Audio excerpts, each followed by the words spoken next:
So hey and welcome buddies. तो आज हम करने जा रहे हैं यूनिट 8 अकाउंटिंग स्टैंडर्ड के MCQs।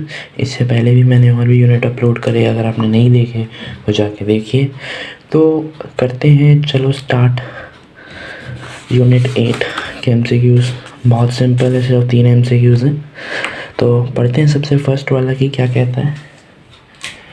Accounting standard for non corporate entities in India are issued by. Simple सी बात है कि अकाउंटिंग स्टैंडर्ड कौन इशू करता है इंडिया में। क्या वो सेंट्रल गवर्नमेंट है, क्या वो स्टेट गवर्नमेंट है, क्या ये रिज़र्व बैंक ऑफ इंडिया है, या फिर हमारा ICAI है। सिंपल सा है, institute of chartered accountants of India he accounting standard करता है इशू। नेक्स्ट पे चलते हैं। अकाउंटिंग स्टैंडर्ड्स क्या है।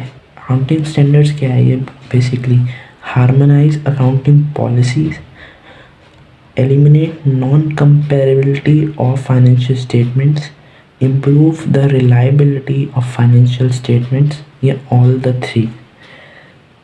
हर एक का मतलब जानना चाहिए।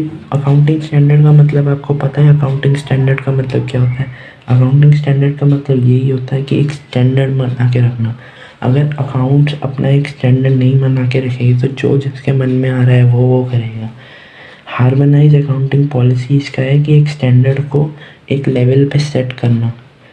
Eliminate non comparability of financial statement. अगर अकाउंटिंग स्टेटमेंट्स नहीं होंगे तो कोई भी अपने हिसाब से बनाएगा, और अकाउंटिंग स्टेटमेंट्स जो होंगे, फाइनेंशियल स्टेटमेंट्स कंपेरेबल नहीं होंगे तो एलिमिनेट करता है। सही बात है।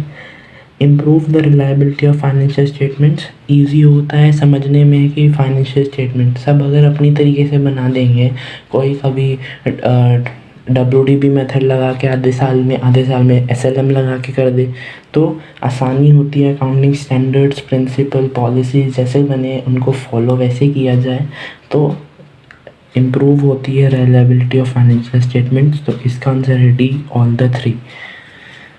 राइम बन गया, D, ऑल द थ्री। वाह। चलो नेक्स्ट करते हैं थर्ड वाला। It is essential to standardise the accounting policies, principles and policy in order to ensure. क्या इंश्योर करने के लिए। ट्रांसपेरेंसी हो, ठीक है, कि विंडो ड्रेसिंग ना हो, ये सब ना हो, तो ये सब ज़रूरी है।